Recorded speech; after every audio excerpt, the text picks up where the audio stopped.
Hello viewers, and welcome to another video. Just a quick one today. Just bought this old SONY VAIO computer from around the year 2000. It was sold to me as not working. It's in quite a state actually. It's a bit grubby. It's missing the battery cover flap there. It's missing the memory cover, and there's no memory in it either. Feet have all perished. In fact, it looks like it's been put on concrete in the amount of scuffs it's got. It is a PCG-F420. From around the year 2000, I think. It's got a Windows 98 2nd edition product key there. The sold to me is not working. I have already plugged it in and it is not working. It's just flashing over. I'm just going to put some memory on it. See if that makes any difference. I thought it would have come on without any memory, but you never know. What's that? I'll just put on there. 128 megabytes memory. Didn't come on the power supply either, but I collect VAIO, so I've always got a power supply. Let's plug that in, see what it's doing now. I had a VAIO the other day that I bought, so it wouldn't come on until I removed the battery, which was rather odd. Okay.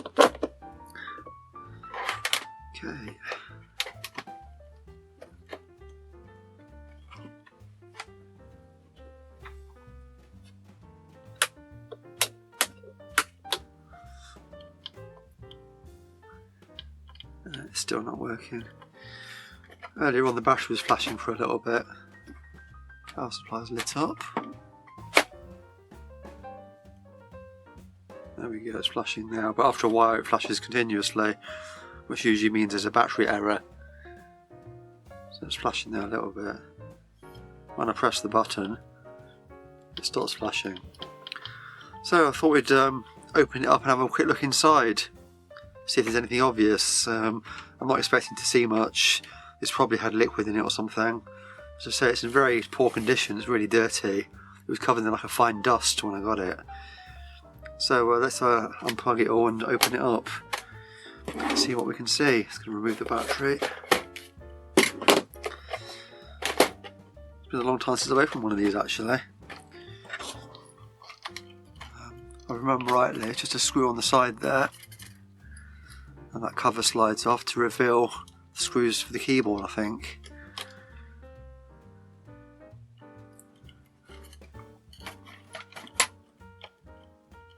There we go.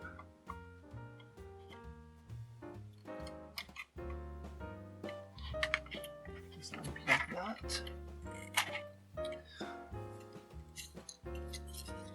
Just a couple of little tiny speakers in there, and obviously the button board there. Got a date code there, 2000, so I was right. Oh. Looks like someone's already been in here because that screw is underneath and it should be on top of that, so someone has already been in here. Gently lift that ribbon cable up.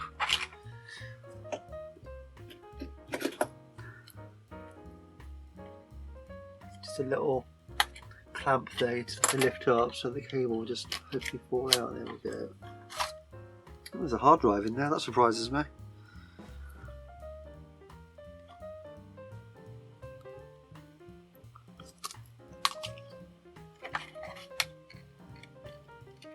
And there's the inside, that's your DVD-ROM drive, there's a hard drive there.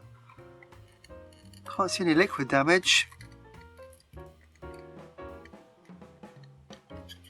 Try powering it up again.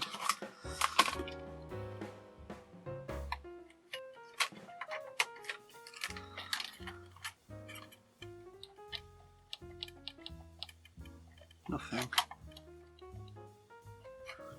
I know the power button's working because, as I say, when the battery was charged and I'm pressing that, the battery light would stop flashing.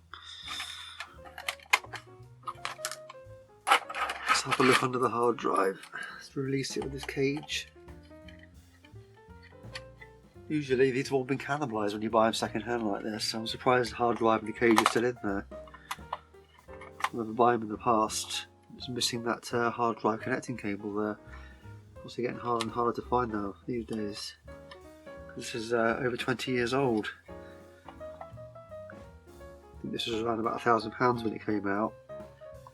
I think it's about, I think it's a Pentium 2 processor. I'll have to find that out for the end of the video. I'm pretty sure it's a Pentium 2. It came shipped with 128 meg of RAM. I think it can be upgraded up to 512.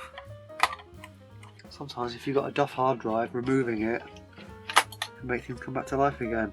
You could be creating a short or something. I've had that once happen to me, I think.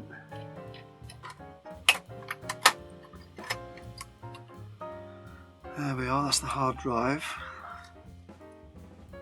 It's a Toshiba, I think, MHM 2060AT. Date of manufacturer 2000, November 2000. Let's try powering it up again.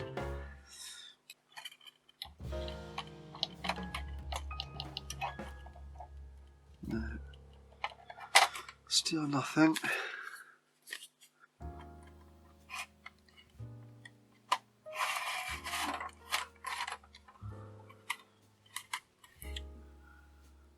Manufacturer's date 2000, January. TX CD224. Should imagine, yeah, it's just a CD-ROM. It's not a DVD-ROM. Okay, let's see if we can get to the bottom of this thing. To get the top cover off at the front. It's a floppy drive there. You used to be able to, I think it's this one, you used to be able to put another battery in. Yeah, it's got another battery terminal on the bottom there, so you could have two batteries. Don't think it's been opened in a long time because one of the screws has got rust over it. Might be that the lithium battery backup batteries leaked and caused some corrosion.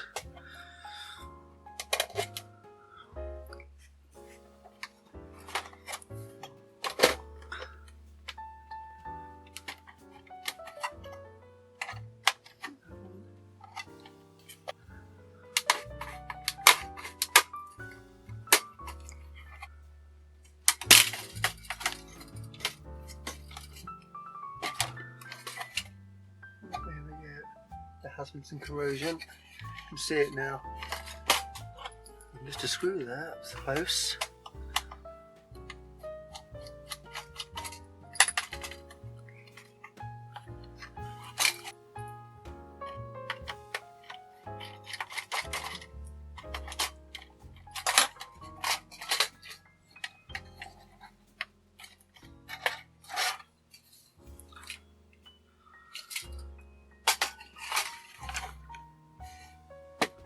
Yeah, definitely some corrosion there. There's the lithium battery backup as well, but that shouldn't affect it coming on there.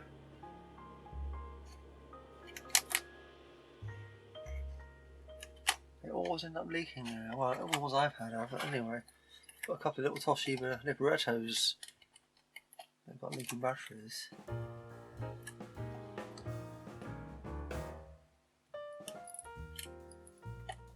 Switch there. Oh, that's for to turn the light off, to turn the screen off. Got a micro switch. Let's zoom in a bit. Just there, little micro switch. It's all green.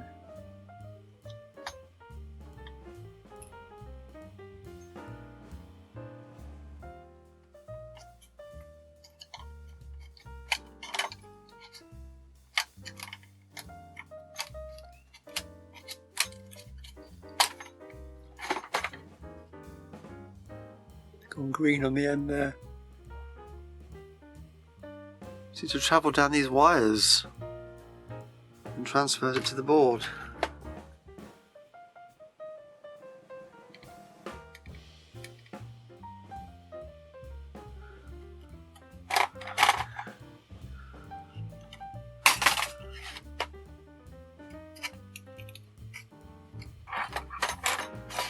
There was a caddy you could get actually to take this, I remember now. It's been such a long time since I've seen one like this inside.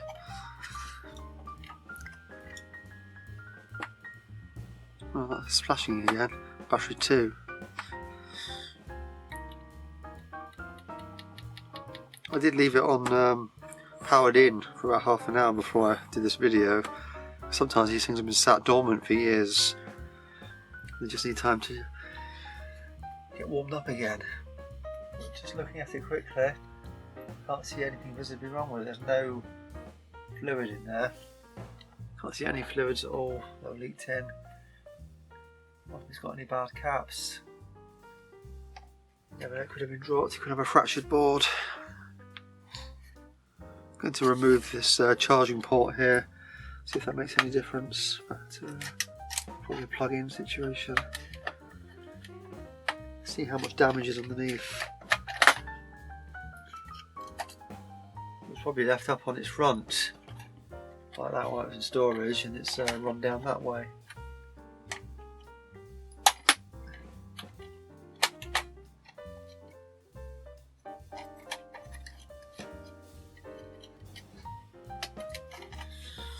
There we go, that's the battery circuit there.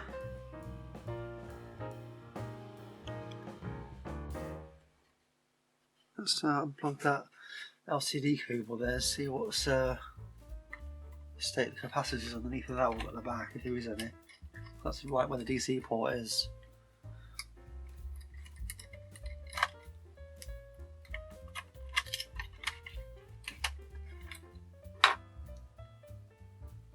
That all looks fine in there, because I can see the fuse there. Well, I was just messing around with it while the monitor cable was unplugged. Pressed the power button, I kept on pressing it a couple of times, and I heard the VAIO chime that you get on the startup. So I just plugged the cable back in for the monitor. Let's see if it will do it this time. Fingers crossed. Got a green light. Oh, here we go. It's coming to life.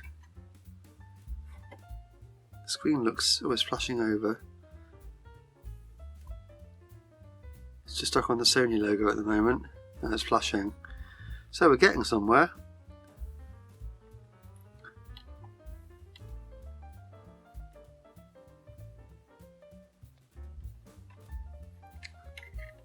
Something's I've obviously upset something somewhere or disturbed something to make it kind of try and do something. Just unplug that, put it back in again. Sometimes there was a lot of fine dust all over this. In any case, a particle or two just to get in the way and stop the connection.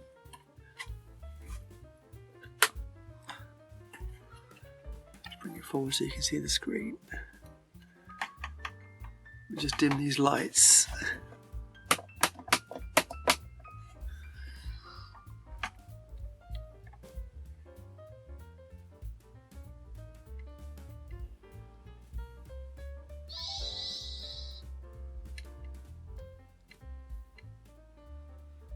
Are you going to do any more? Just notice there's a bit of a ding on the screen there.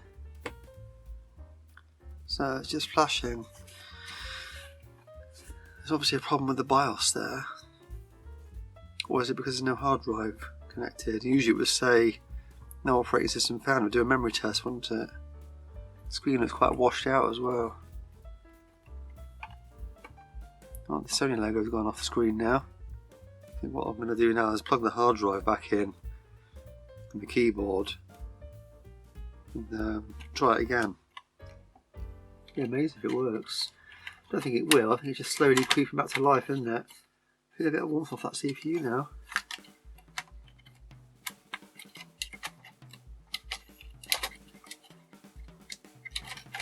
Where did I put that keyboard? There it is.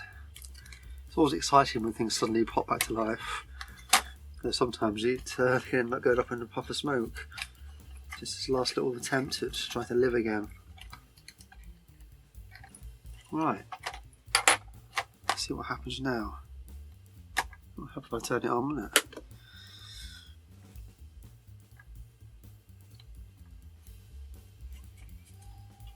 There's the hard drive spinning up. Very loud.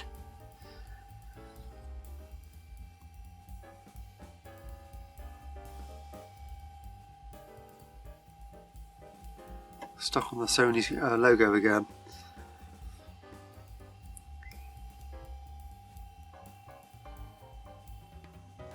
Let's see if I can get into the BIOS. I think it's F2 if I remember rightly. Or was it delete? I always forget. Oh, I think it's F2.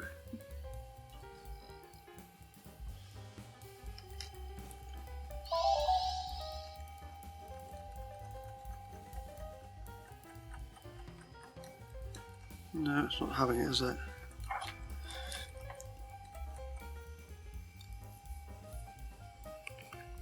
I'll just stop recording there for a moment and then try some more things and see what happens. Fingers crossed, you never know, you might see this working yet. So I plugged in an external keyboard because that one doesn't seem to be working. Pressed F2 to get into the BIOS, but it only seems to respond for a moment. But while we're here, we've got some information up. So Pentium 3 processor, 450 MHz.